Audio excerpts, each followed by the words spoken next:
Hey guys, Oxford here. In today's video, we're going to be walking you through the Diablo 4 crafting system. We're going to go over tempering and masterworking along with the aspects and what all did they change. They changed all of this in season 4. I'm a big fan of what they've done here, and I thought I'd go ahead and make a video of what I've learned to hopefully get some of you guys to understand the crafting system, or if you took a break from Diablo 4 and this excites you, keep watching this video and some of the stuff you actually may like.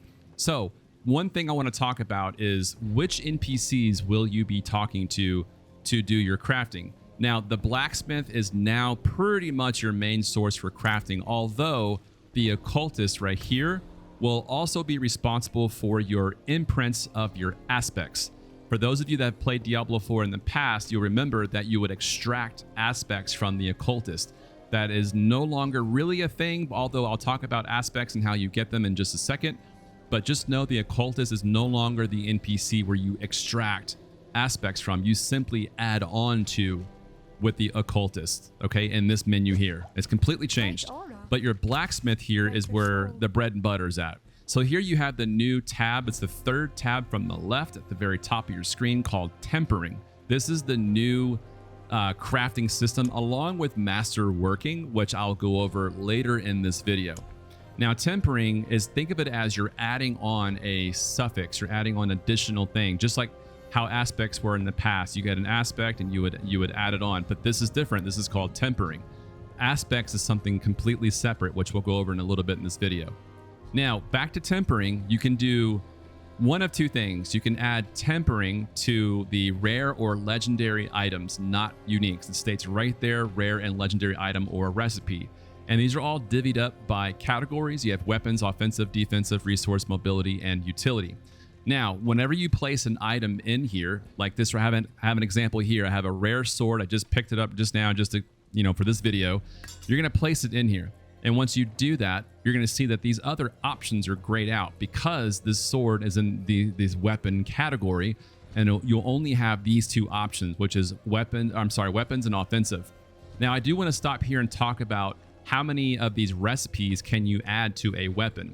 Now, I'm level 100 in world tier 4, and these items here, let me see the item power, 925. So when you get in the higher item level, you'll then be able to do 2 temperings. But just so you know, when you start the game, you will only be able to do 1 tempering, not 2. And somebody, if you're watching this video, correct me if I'm wrong here, but I think it switches over to 2 tempering at 800 item level and above. It may be 700, I'm not sure. I had a 697 at one point, and I can only temper it once. So I don't know if 700 is the threshold for 2 or not, but I do know that 800 item level and above will allow 2 tempering.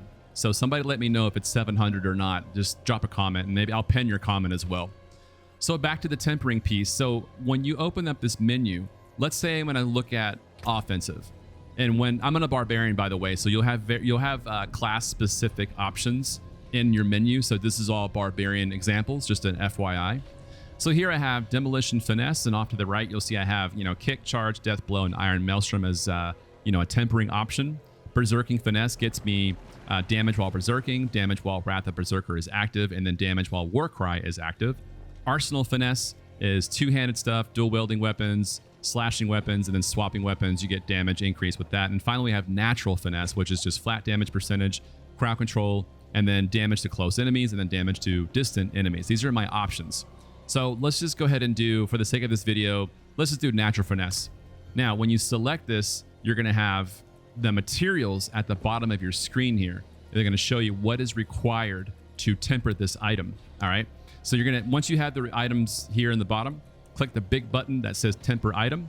Click this and then say this will bind it to your account, making this item untradeable.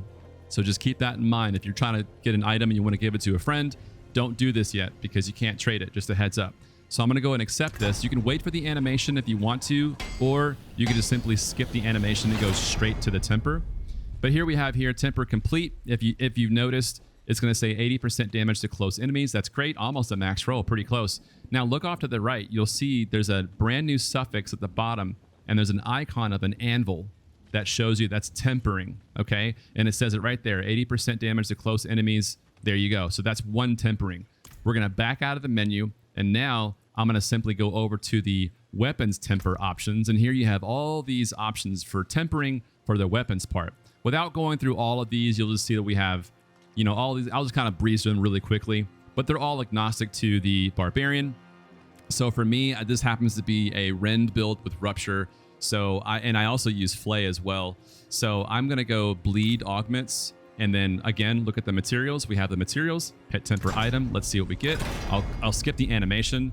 This says flay duration. Great. Now let's say I don't want that. Let's say I'm like, no, I don't want that. So if you go back, you'll see the two arrows that are facing each other. Basically, you can re-roll it, but just know that it's limited. So I'm going to go back to select the weapons, go back to bleed augments, and you'll notice right here, you see that note that says existing affix will be replaced. Temper re-rolls are 5. As of this example, there are other examples where you'll only get 3 re-rolls or 4 or 5, right? This is probably the one thing I don't like about the system is they limit you. In my humble opinion, if you have the materials, let us burn through our materials and just let us re-roll infinitely. So long as we have the materials, at least it'll burn through and then we can keep going. But pretty much you have a maximum roll of re-rolling. So not a fan of that, but whatever. So in this example, it's going to say, okay, it's going to cost you materials again. Would you like to re-roll? You have 5 more times. Yeah. So let's go ahead and do that. Let's see what RNG gets us this time. Same thing, flay duration. Let's try again. Weapons, bleed, scroll down to the temper button and hit it. Skip the animation if you want to. Now we have rend size, which is actually what I'm using. So 21.5% for rend size. Great. If you look off to the right, you'll see that second anvil. It's now there for rend size. So perfect. Now you can do this with all of your items for tempering. So that's really tempering in a nutshell. Really, really simple. So long as you have the materials and you're getting what you want, it's great. But the rerolls can be frustrating. It can almost pretty much brick an item that you'll get because you're maxed out on your rerolls. And once you're maxed out on rerolls, you're done. That's it. You can't go any further. So now, where do you get the tempering recipes from? Well, I stored a couple just as an example for this video. So the tempering manuals are what you'll be picking up in the game. Just randomly killing monsters, you'll get them on the ground, pick them up, and you'll have these. Now, once they're in your inventory, just simply click it and hit use. That's all. The only reason you see these X's here is because I got these off of my druid, and currently I'm on a barbarian. So these X's are here, it won't let me use them, okay? So just know that there's several types. You're going to have your magic recipes, then you'll have rare, and you'll also get legendary versions as well. But I only have these as an example for this video. Now, once you get these, just simply use them. There's nothing really to it. Just grab them, use them, and they'll be stored in your tempering menu on the collections part that I just showed you. And then whenever you come back over to the blacksmith and you open this up, this is where those recipes will be at, okay? So whenever you open this up, that's where those manuals are being added to, is right here. Does that make sense? So far, it's pretty nice, pretty easy to understand. So long as you have the tempering manuals, you have the materials, you can craft and temper on top of this. Now, let's move over to the aspect part. Now, the aspect part is going to be handled at the occultist. But before I walk over here, I want you to know that how do you get aspects now? How is that done? It's because it has changed. You no longer extract aspects at the occultist. So what you do in this example here is you simply salvage legendaries with the blacksmith. That's it. You salvage them. And where they're stored at is when you open up your menu here, you go to collections. You see where it says Codex of Power?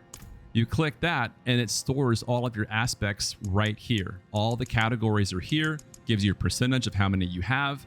And then off to the right, you'll see that there's the list here of everything that you have, okay? Now, what is the deal with the numbers and the yellow squares and, you know, the neutral colors? Like what's going on here? So what this means is when you start extracting aspects from legendary, you're going to have a set number that you can gain. These numbers will get higher to the maximum if you found an aspect that has a higher number or higher percentage that overshadows the previous one. So the more aspects that you get and you salvage, they'll keep going up, and consider them as like levels, you know? Like here's an example here. You see where it says accelerating aspect and it's yellow, right? Well, that's the cap. It changes from like a magic, normal magic to they call it rare aspect, okay? That's because it's maxed out. If you notice, one beneath it is 15 of 16, and I don't have the maximum yet. So the color is like a neutral color. It's not rare just yet until I get the 16th one. So you basically just find legendaries and salvage them, and then it'll automatically add it to your codex. And then whichever one is better, it'll replace it with the one you had prior until it's maxed out, and then you have the max roll. As an example here, you're going to see accelerating aspect. Critical strikes with core skills increase your attack speed by the max roll 25%, right? So all the aspects that I've been getting throughout my play session has been 1 through 16. And when I found the first one, it was probably 10%. And the next one I found was probably 11 or 12. You get the point, right? So each one I found, the numbers kept getting higher and higher and higher until I got the last one, which is 25% max roll. That's how it works with aspects and how you extract them, but it's all in here. I very rarely come in this menu unless I really just want to see where I'm at, but I'm hardly ever in here, as I'm always at the blacksmith and just, you know, crafting with the tempering system. But just know this is where they're stored. Now, let's talk about the aspect piece. When you come over to the occultist, you're going to select the item, which in this example is the sword we just added 2 temperings to. And then you're going to select Codex of Power, very similar to how it was prior to Season 4. Now, once you're coming in here, this will open up the Codex of Power menu. And right here with the sword, I only have offensive. And you'll see that offensive is for ammies, swords, or weapons rather, gloves, and rings. If you can actually add anything else in here, and I'll show you an example here in a second, it's just like how it was prior. So each aspect is going to be linked to a certain type of gear. All right, that hasn't changed. So we're going to have here's a new thing as well. Good quality of life that they added here in Season 4 is you will now be identified, or you'll now be told when you already have that aspect on your gear. As an example here, you're going to see accelerating aspect with an exclamation mark. And then the red text that says applied to another equipped item. Same thing for this one here. So these two here I already have on my gear. So the game is telling me don't apply these because you already have it. Right? That was something that I was always wondering in the past, like, how do I know what I have? It's now here, okay? So going through all of this stuff, we can probably look at, just for the sake of this video, I'll apply this one. I don't really care. So here we have the weapon, we have the aspect, and your preview is going to become a legendary from a rare. That hasn't changed. And then you have your gold cost. Just remember, guys, I'm in World Tier 4, so that gold cost is like super, super high. And then you have all these materials that you need. So materials plus gold. You click the button, it's going to say, imprinting this item will add a power aspect to it. This cannot be undone. Are you sure you want to proceed? Yes. And then bada bing, bada boom, it's in your inventory over here. And now we have a legendary item that has the imprint plus 2 temperings.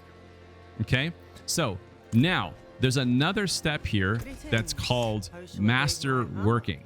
And Masterworking will unlock in World Tier 4, and I believe it unlocks after you've done, I think it's going to be Nightmare Dungeon. Oh gosh, it's either, I think it's 36 or 46. I can't remember now. But there's a certain Nightmare Dungeon tier that you have to complete, and I can't remember what it is now, but I think it may be 46 or somewhere around there. And once you do that, it's going to unlock, not only unlock the pit, but it's going to unlock the Masterworking as well, because the pit and the Masterworking go together, okay? So the pit is a newer area in case you haven't been playing Diablo 4. The pit is almost like Greater Rifts, almost. And basically, you'll go in there to find certain materials that you need. One material that in this example is called the Obdusite. So that material is found in tiers 1 through 30 of the pit. Let me pause this and walk over. These are for you guys who are brand new or haven't played the game in a while. A lot of you guys who played the game today will already know this. But when you walk over to the pit portal here, it's going to bring up this menu. And in this menu, it's going to have tier 1 through 30 and then so forth. But what I'm going to talk about here is right here. You see where it says tier 1 Obdusite? So basically, when you do tier 1 through 30, you're going to get Obdusite at the end, okay?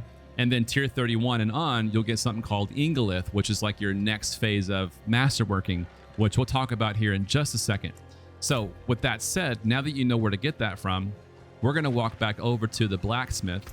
We're going to go to the 4th tab called Masterworking, and they're going to bring in this weapon here as an example.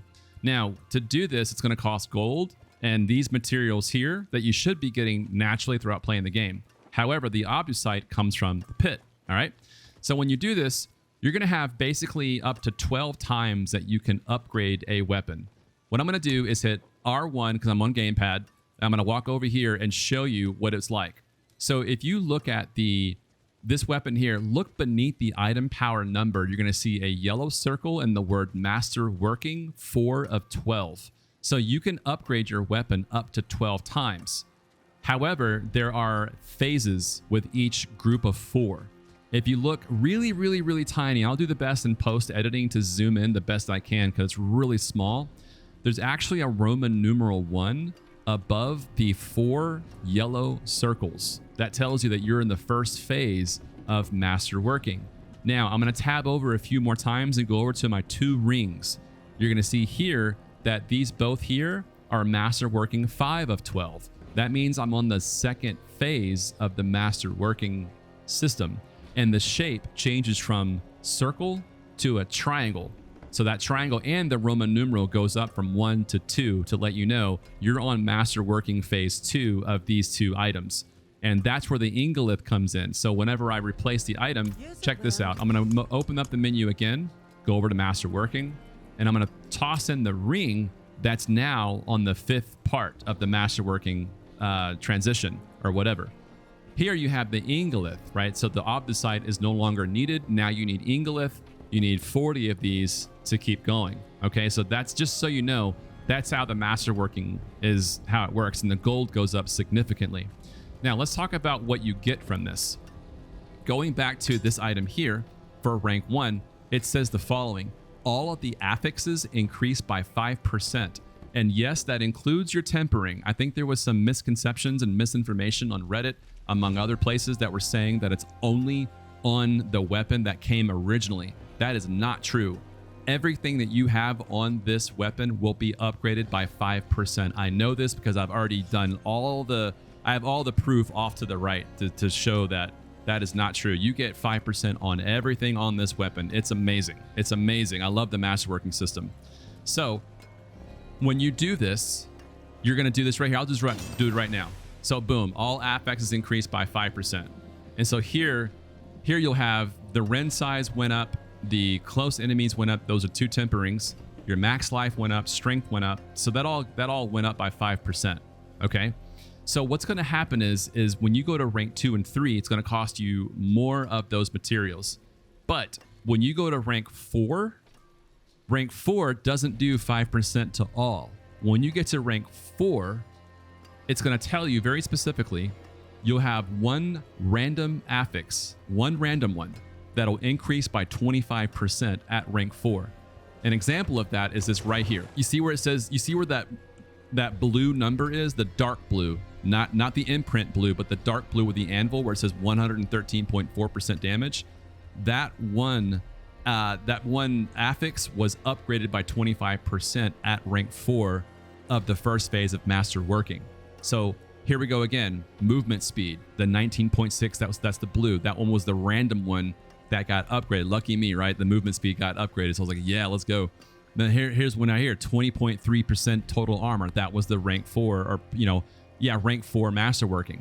So all of these will be randomly upgraded at rank 4 by 25%. And then when you go into rank or phase 2, the Roman numeral 2, you'll be able to do 5%, 5%, 5%. And then on the 4th one, it'll upgrade again to another 25% of a random affix. So it's rinse, repeat, just 4 phases for the Masterworking bit. Does that make sense? So that is Masterworking, tempering, and the Codex all being reworked and redone in Diablo 4. I hope it helps, guys. Take it easy.